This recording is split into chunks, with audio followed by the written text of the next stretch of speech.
Now, parallel combination of the cell. One cell, it is this. ये inherently है, इसको आप अलग नहीं कर सकते. सेल मतलब इस तरह से plus minus EMF is E. Second cell मान लीजिए इसी के साथ आपने कनेक्ट किया. This is in parallel. Second cell internal resistance is E, EMF is internal resistance is R, EMF is E. Third cell इसी के साथ आपने कनेक्ट कर दिया. This and this way internal resistance is R, EMF is E. Okay, यहाँ से आपने output ले लिया A and this combination here is point B. और अब आपने इसके साथ में कनेक्ट कर दिया क्या, external resistance. This connected, external resistance R is connected. Current circuit में कितनी जाती है, I ampere. What is the current flowing in the circuit, I ampere. ये लाइक दिस. अभी देखिए रेजिस्टेंस R के कंपैरिजन में, इसकी कंपैरिजन में ये जब बोलेगा वो क्या बोलेगा कि R R R, कुछ करंट ऊपर से आती है, कुछ इधर से आती है, कुछ इधर से आती है, तीनों मिलकर के ये I एम्पियर, ये I एम्पियर, ये I एम्पियर, टोटल मिलकर के 3I एम्पियर ये बन जाती हैं I. आइडेंटिकल है तो इक्वल इक्वल करंट आ जाएगी. Okay, R R R, they are likely to be connected in parallel. So parallel में what is the internal resistance, R by 3. EMF E E E, they are connected in parallel. 3 steps यदि आप parallel में जोड़ दोगे, एक के बगल में एक, एक के बगल में एक, एक के बगल में एक, this combination is called parallel combination. So what is the total height? Total height remains same. एक स्टेप रखा, उसी के बगल में दूसरा रख दिया, उसी के बगल में तीसरा रख दिया. पैरेलल कॉम्बिनेशन, तो total difference of height remain same. It is जितना एक का है उतना. अगर हम सीरीज में जोड़ते एक फिर दो फिर तीन, तो फिर हम इसको कहते हैं series combination. Plus minus plus minus plus minus. इसमें क्या है, एक साथ सबका प्लस है, एक साथ सबका माइनस कनेक्टेड है. This is parallel. जैसे पैरेलल कॉम्बिनेशन में हमारी आईज हैं, ये पैरेलल में है. एक आंख से आपको 1 किलोमीटर तक दिखता है, दूसरी से भी आपको 1 किलोमीटर तक दिखता है. तो दोनों से जब आप देखोगे तो कितनी दूर तक दिखेगा, 1 किलोमीटर, क्योंकि they are connected in parallel. एक साथ देख रही हैं, एक ही जगह से देख रही हैं.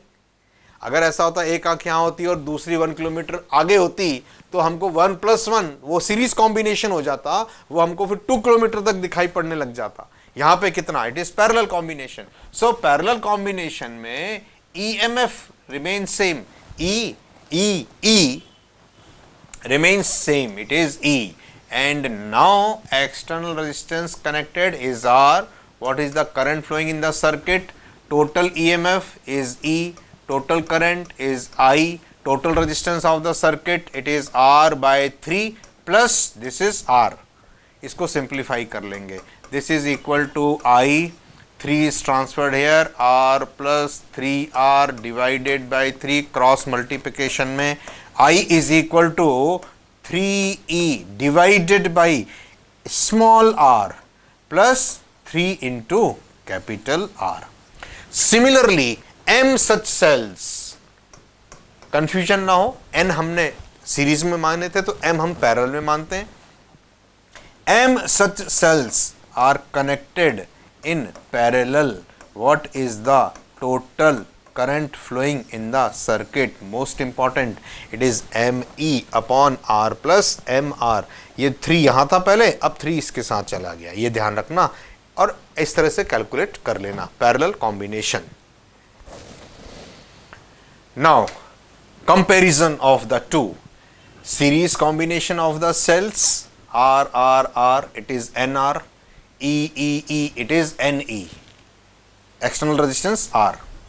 R R R, it is R by M. M such cells are connected in parallel. E E E, EMF remains E. अगर आपको जरूरत है ज्यादा EMF की, more EMF is required, you should connect the cells in series.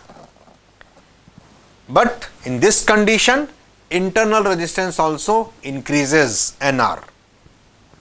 If you require EMF, it is E, but if you require less internal resistance, R upon M. So it is connected in parallel. Second thing, एक cell की current capacity है I ampere, वही I ampere यहां से चलेगी I और वही चलेगी यहां से I, so current capacity remains same, it is I। एक सेल से चलेगी, वो दूसरे सेल से भी चलेगी, वो तीसरे सेल से भी चलेगी, इस तरह से current capacity remains same, it is I ampere in series combination. But in parallel what happened, one cell can give you current I, second cell can give you current I, third cell can give you current I, जरूरत पड़ेगी तीनों इकट्ठी हो जाएंगी, combine हो जाएंगी, maximum current you can draw is 3I। So whenever high current is required you should connect the cells in parallel, whenever high voltage is required you should connect the cells in series।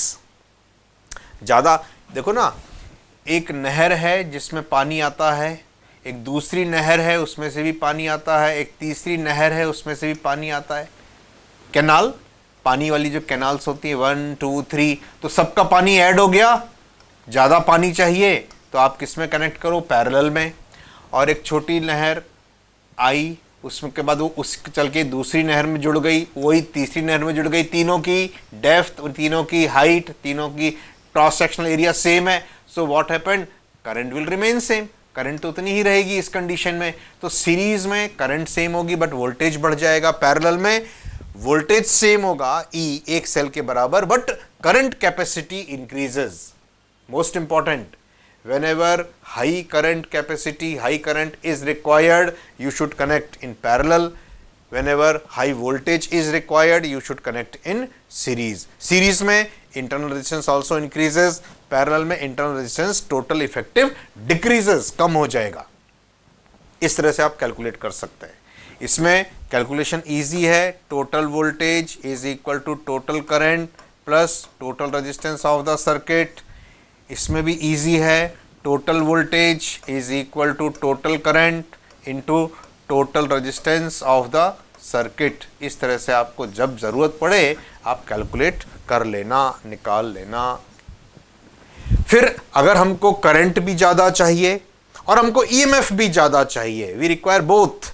जैसे truck, buses जो heavy vehicles होते हैं उसमें voltage भी ज़्यादा चाहिए होता है और करंट भी ज़्यादा चाहिए, तो हम क्या करते हैं, कुछ सेल को सीरीज में जोड़ते हैं और ऐसे कॉम्बिनेशंस को हम पैरेलल में जोड़ देते हैं।